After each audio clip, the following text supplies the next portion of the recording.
विमलेश जी मध्य प्रदेश से। राधे राधे महाराज जी। महाराज जी आपके चरणों में कोटि कोटि प्रणाम। गुरुदेव भगवान, प्रेम का आनंद क्या है महाराज जी?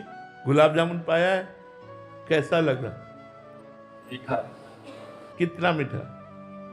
पाता उसी को कौन पाता है? बस उत्तर यही है। यही उत्तर है। प्रेम का आनंद कैसा? जो पाता है वही जानता है। अनिर्वचनीयम प्रेम स्वरूपम। ये तुम्ही से उत्तर दिलाना चाहते थे। एक प्राकृतिक वस्तु रसगुल्ला का आनंद नहीं बता सकते तुम। बोले मीठा, बोले कैसा मीठा? बोले पा के देख लो। ऐसे ही प्रेम का आनंद क्या है? अनिर्वचनीयम प्रेम स्वरूपम। इसको वाणी से नहीं कहा जा सकता, चूंकि हृदय का विषय सूक्ष्मतरम, बड़ा सूक्ष्म है। अनुभव स्वरूपम, ये केवल अनुभव में आता है। प्रतिक्षण वर्धमानम, ये प्रतिक्षण वर्धमान है। ये विनिवृत्त कामा, ये समस्त कामना रहितम, ये कामनाओं को शांत कर देता है। तो जो कामनाओं में फंसे वो प्रेम सुख को क्या जाने? इसलिए भगवत आराधक ही जानता है हृदय का विषय। इसे वाणी से नहीं कहा जा सकता। जब एक प्राकृतिक वस्तु के आनंद का वाणी से वर्णन नहीं किया जा सकता, तो चिदानंद प्रेम का कैसे वर्णन किया जा सकता है? समझ रहे हो बच्चा? उसकी प्राप्ति का सूत्र। हाँ, प्रेम का यही बताने के लिए तो संत जन अपना जीवन धारण किए हुए हैं। प्रेम मूल यह नाम है, प्रेमी रसिक जपत यह नाम, प्रेम मगन निज बन विश्राम श्री हरिवंश जहार है। जो निरंतर नाम जप करता है, गंदे आचरणों का त्याग करता है, भगवत शास्त्रों का स्वाध्याय करता है, भगवत प्रेमी संतों के चरित्र पढ़ता है, भगवत प्रेमी संतों का संग करता है, उसके हृदय में प्रेम का स्फुरण हो जाता है। दूसरे शब्दों में, शांतिरव्यर्थ कालत्वम विरक्तिर्मान शून्यता, आशा बंदा समुत्कंठा नाम गाने सदा रुति, आसक्तिस्तद गुणाख्याने प्रीतिस्तद वस्ति स्थले। अगर ये लक्षण है तो प्रेम का प्रादुर्भाव हो जाएगा। शांतिर, तुम्हें कोई सताए तुम शांत रहो, विचलित मत हो, उद्वेग को प्राप्त मत हो, क्रोधित मत हो। प्रतिक्रिया नहीं आनी चाहिए आपके हृदय में। प्रेम प्राप्ति करना है तो सबसे पहला सूत्र लिखा, शांति। जो आपका बुरा करे उसका भी आप भला करो। आपके अंदर उद्वेग नहीं आना चाहिए, क्रोध नहीं आना चाहिए, प्रतिक्रिया नहीं होनी चाहिए, उसकी क्रिया की प्रतिक्रिया नहीं होनी चाहिए। शांति, अव्यर्थ कालत्व। दूसरा, एक भी मिनट तुम्हारा समय भगवान से बिलग नहीं जाना चाहिए, कबहू काल वृथा नहीं जाए। अव्यर्थ कालत्व। अब अपने समय को देखिए, एक भी मिनट भगवान के चिंतन से हमारा चित्त अलग ना जाए। हम अपनी दिनचर्या ऐसी बनावें, ऐसे कार्य बनावें जिनमें हम भगवान का चिंतन करते हुए अपने कर्म को करें, चाहे वो व्यापार हो, नौकरी हो, किसानी हो, कोई भी कार्य हो।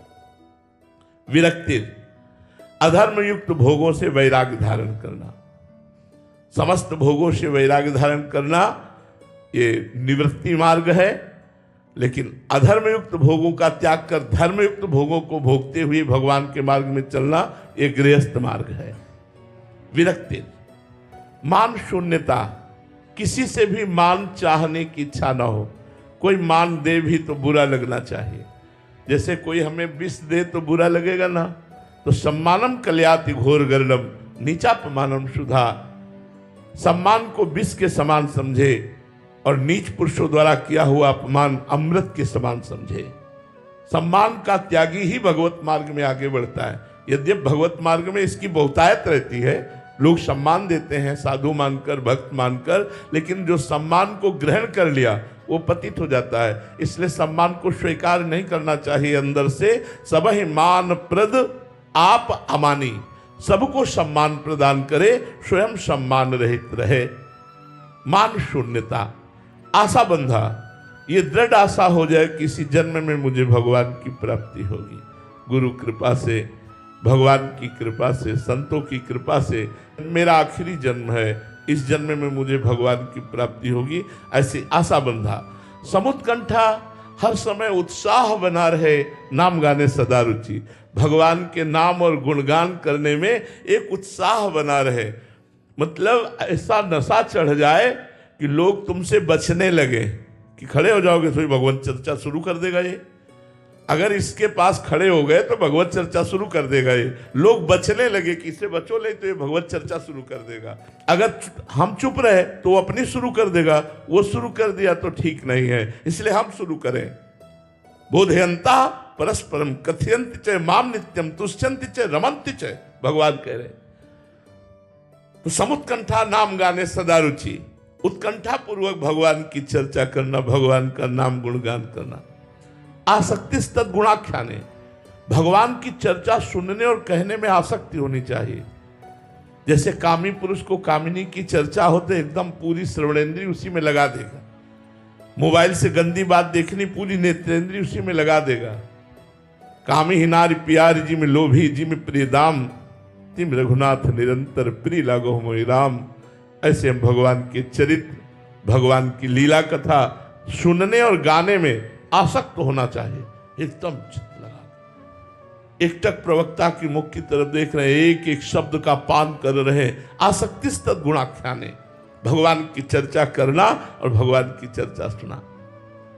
प्रीति तद वसति स्थले, भगवान की लीला स्थलियों में अपार प्रीति हो। वृंदावन हमारा प्राण है, ब्रज हमारा प्राण है। हमारे भगवान ने यहाँ ये लीला की, यहाँ ये लीला की, यहाँ जिसके अंदर ये लक्षण है तो भाव का अंकुरण हो जाएगा और वो प्रीति के रूप में बदल जाएगा।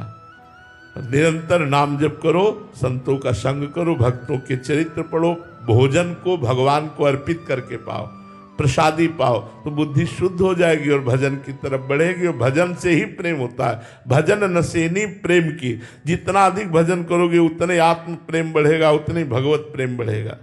शारदा सोनी जी कोलकाता से, राधे राधे महाराज जी। महाराज जी एक चौपाई आती है कि निर्मल मन जन सो मोहि पावा, मोहि कपट छल छिद्र न भावा। महाराज जी ऐसा कैसे बना जाए? भगवान के नाम में बहुत बड़ी सामर्थ्य है। जितना नाम जप करोगे और भगवान की कथा सुनोगे तो मन का मल जर जाएगा, ममता मल जर जाए। ये जो मोह ममता है, भोगों की वासना है, छल कपट है, जहां नष्ट हुआ तो मन निर्मल हो जाता। सारा खेल तो इसी का है। अरे बहुत कठिन है, मन निर्मल कर पाना बहुत कठिन है। इसलिए हम जैसे पतित हैं भगवान की शरण में, यही बात हमें अच्छी लगती है। हम मन को निर्मल करके भगवान को समर्पित कर पाए। यार बच्चापन से लगे हैं, एक सेकेंड इसकी बागडोर ढीली हुई कि वही संसार, वही भोग था, वही नरक। बहुत दुष्ट है। वैसे तो भगवत स्वरूप है, इंद्रियाणाम मनस्यास्मि, लेकिन आचरण बहुत दुष्ट है इसके। इस पर शासन करते हुए भगवान का नाम जप किया जाए और जीवन भर कभी अपने को सिद्ध ना मान ले, नहीं तो ये पतित कर देगा। जीवन भर डरा जाए कि कहीं हम धर्म विरुद्ध आचरणों में ना फंस जाएं तो निकल जाएगा। एक संत भगवान भिक्षा मांगने जाते थे तो गांव के किनारे एक वैश्या का घर था। वो पूछती है, बाबा तुम्हारी दाढ़ी पवित्र कि मेरे बकरे की दाढ़ी अच्छी? वो कुछ नहीं बोलते।